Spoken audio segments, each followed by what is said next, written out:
प्रभु यीशु मसीह के सामर्थ्य नाम में आप सभी को जय मसीह। प्रभु यीशु मसीह की आशीष, ब्लेसिंग्स, चंगाइयाँ सदा सर्वदा आप सभी के ऊपर बनी रहे। तो भाई बहनों, आज हम फिर हाजिर हुए हैं नई दुआ, नई प्रार्थना, नए विषय के साथ। तो आज का विषय इस प्रकार से है, धन पर भरोसा रखने की मूर्खता। जी हाँ भाई बहनों, जिन लोगों को अपने धन पर, अपने पैसे पर, अपनी संपत्ति पर ज़्यादा घमंड होता है, ज़्यादा भरोसा होता है, उनके लिए परमेश्वर के पवित्र पाक बाइबल के वचन क्या बताते हैं और क्या सिखाते हैं, आज हम आपको बताएंगे पवित्र पाक बाइबल के शक्तिशाली वचनों के द्वारा। भाई बहनों, इंसानी जीवन में, सांसारिक जीवन में मनुष्य ज़्यादातर यही सोचते हैं कि मेरे पास संपत्ति है, मेरे पास ज़्यादा पैसा है, मेरे पास ज़्यादा दौलत है, तो मेरे लिए किसी चीज़ की कोई कमी नहीं है, मैं जो चाहूँ वो कर सकता हूँ, जिस पर हाथ रखूँ उसको खरीद सकता हूँ। तो ये कहाँ तक सच है? पवित्र पाक बाइबल का वचन इस बारे में हमें क्या सिखाता है? ऐसी सोच और ऐसी फितरत जो इंसानों के मनों में होती है, इस तरह के जो इंसान है, उनको आज ये वचन ज़रूर सुनना चाहिए। और आप सभी भाई बहनों को जो परमेश्वर से डरते हैं, परमेश्वर के भय में चलते हैं, आपको भी ये वचन ज़रूर सुनना चाहिए। तो आइए भाई बहनों, हम बढ़ते हैं पवित्र पाक बाइबल के शक्तिशाली वचन की तरफ। मत्ती 6:24 में अगर आप पढ़ते हैं तो परमेश्वर का वचन आपको हिदायत देता है इस बारे में, कोई भी दो स्वामियों की सेवा नहीं कर सकता, या तो तुम एक से घृणा करोगे और दूसरे से प्रेम करोगे, या तुम एक के प्रति समर्पित रहोगे और दूसरे को तुच्छ समझोगे। आप परमेश्वर और धन दोनों की सेवा नहीं कर सकते। आमीन। तो जी हाँ भाई बहनों, ये वो पवित्र पाक वचन है जो हमें सिखाता है और हमें हिदायत देता है कि धन पर भरोसा रखना कैसा है। यह वचन हमें सिखाता है कि हम दो चीज़ों की सेवा नहीं कर सकते हैं और हमारे दो स्वामी कभी नहीं हो सकते हैं। इसलिए भाई बहनों, हमारा एक ही स्वामी है, एक ही खुदा है, एक ही परमेश्वर है, और वो है सच्चा खुदा यीशु मसीह। हमें सिर्फ परमेश्वर की खिदमत करनी है, परमेश्वर की सेवा में और टहल में बने रहना है। मगर दुनियावी लोग पैसे के पीछे भागते हैं, धन संपत्ति के पीछे भागते हैं, उस पर अपना जीवन लगा देते हैं। तो इसी को कहते हैं लालच, पैसे की गुलामी। तो इस तरह से हम पूरी तरह गुलाम हो जाते हैं, पूरी तरह से कर्मचारी बन जाते हैं पैसे के प्रति, धन के प्रति, लालच के प्रति।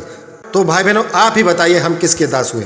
हम तो धन के दास हो गए, हम तो संपत्ति के दास हो गए, हम तो लालच के दास हो गए, क्योंकि इंसानी लोग दिन प्रतिदिन भागते हैं, दौड़ते हैं सिर्फ पैसे के लिए। पैसे को पहला स्थान देते हैं, धन संपत्ति को पहला स्थान देते हैं, उसके बाद परमेश्वर को स्थान देते हैं। और कई लोग तो इतना भी नहीं करते हैं, परमेश्वर को स्थान भी नहीं देते हैं।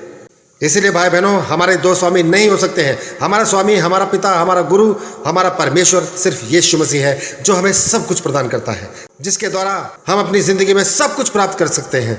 वो है प्रभु यीशु मसीह। तो सिर्फ प्रभु यीशु ही हमारा सच्चा खुदा है, हमारा परमेश्वर है, और हम उसके दास हैं, उसकी संतान हैं।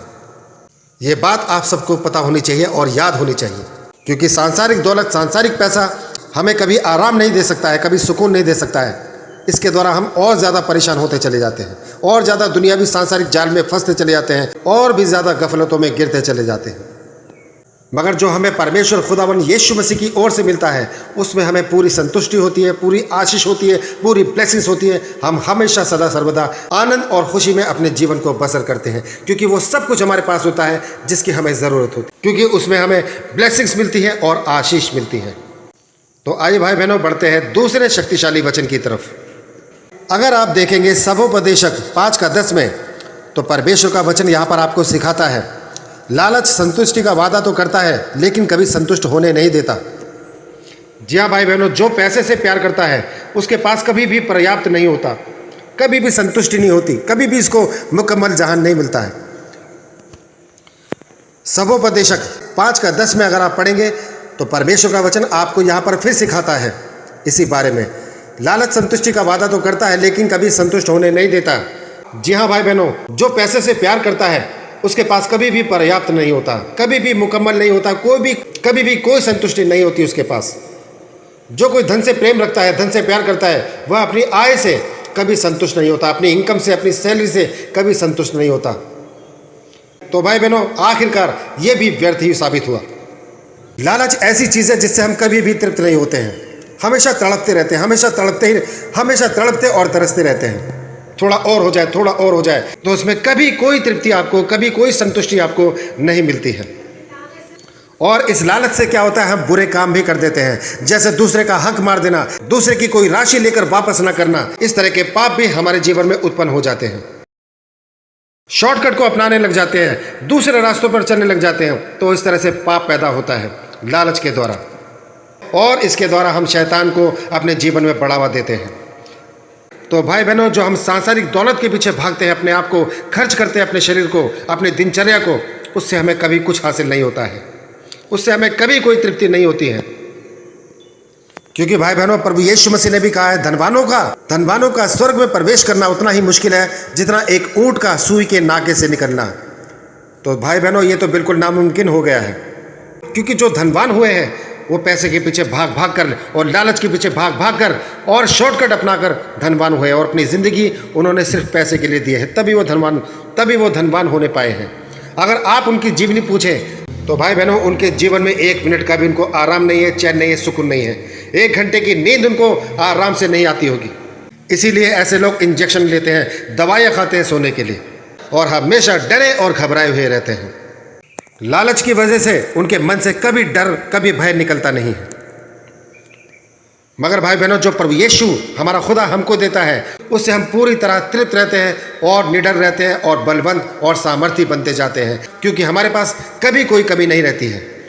जैसा कि वचन बताता है, अगर आप देखेंगे इब्रानियों 13:5 में, तो परमेश्वर का वचन यहाँ पर आपको सिखाएगा, अपने जीवन को धन के लोभ से मुक्त रखो और जो कुछ तुम्हारे पास है उसी में संतुष्ट रहो, क्योंकि परमेश्वर ने कहा है, मैं तुम्हें कभी ना छोड़ूंगा, मैं तुम्हें कभी ना त्यागूंगा। आमीन। तो जी हाँ भाई बहनों, परमेश्वर का पवित्र पाक वचन आपसे वादा करता है। प्रभु कहता है, मैं तुम्हें कभी ना छोड़ूंगा और ना कभी त्यागूंगा। तो भाई बहनों, हमारे पास कभी किसी चीज़ की कोई कमी नहीं रहेगी, क्योंकि परमेश्वर का वचन आपको यहाँ पे हिदायत देता है और आपसे वादा भी करता है। आपके लिए हिदायत यहाँ पर यही है कि आपने कभी लालच नहीं करना, कभी लोभ नहीं करना है, पैसे के पीछे नहीं भागना है। खुदावंत के द्वारा जो 10 आज्ञाएं दी है उस पर आपने अमल करना है। आपने कभी लोभ के पीछे, लालच के पीछे, सांसारिक दौलत के पीछे नहीं भागना है, क्योंकि परमेश्वर आपको कभी अकेला नहीं छोड़ता है, ना कभी आपको त्यागता है। इससे पता चलता है कि खुदावंत आपके साथ हमेशा हर पल है। जिस भी चीज़ की आपको ज़रूरत होगी उसी वक्त आपके सामने, आपके कदमों में हाजिर हो जाएगी, क्योंकि खुदावंत आपके साथ है, पिता आपके साथ है। ऐसी प्रतीति कर लो, ऐसा विश्वास करो अपने मन में, क्योंकि खुदावंत यीशु मसीह जो हमें देता है वो सर्वोपरि है, सारी सांसारिक, सारी दुनियावी चीज़ों से सबसे ऊंची और सबसे बढ़कर है, जिसके द्वारा हमारे जीवन में सुख, शांति और चैन और सुकून आता है। हम ब्लेस होते हैं, हम सामर्थ्य बनते हैं, हमें आशीषें मिलती हैं प्रभु यीशु मसीह के पाक नाम से। इसलिए भाई बहनों, हमारे 2 स्वामी नहीं है, हमारा सिर्फ एक ही स्वामी है, एक ही प्रभु है, एक ही गुरु है, एक ही सच्चा खुदा, एक ही परमेश्वर है, और वो है यीशु मसीह। आपने सेवा करनी है तो प्रभु यीशु मसीह की सेवा कीजिए। आपने भागना है तो पवित्र पाक वचनों के पीछे भागिए, यीशु मसीह के पीछे भागिए, यीशु मसीह को अपना जीवन समर्पित कीजिए। अगर आप प्रभु यीशु मसीह को समय देते हैं तो आपको प्रभु यीशु मसीह समय देगा और आपकी ज़िंदगी में जो भी कमी घटी है उसको पूरा करेगा, अद्भुत और आश्चर्यचकित कार्य करके। दुनिया हैरान होगी और आपकी टेस्टमनी तैयार होगी प्रभु यीशु मसीह के पाक नाम से। आमीन। तो भाई बहनों, धन्यवाद करते हैं आपने यहाँ तक हमें सुना। इस विषय को ज़्यादा से ज़्यादा अपने सगे संबंधियों तक, रिश्तेदारों तक ज़रूर शेयर कीजिए, ताकि परमेश्वर का पवित्र पाक वचन हर घरों में गूंजने पाए। तो धन्यवाद करते हैं भाई बहनों। आज के विषय में बस इतना ही। कल फिर हाजिर होंगे नई दुआ, नई प्रार्थना के साथ। तब तक के लिए आप सभी भाई बहनों को हमारा जय मसीह।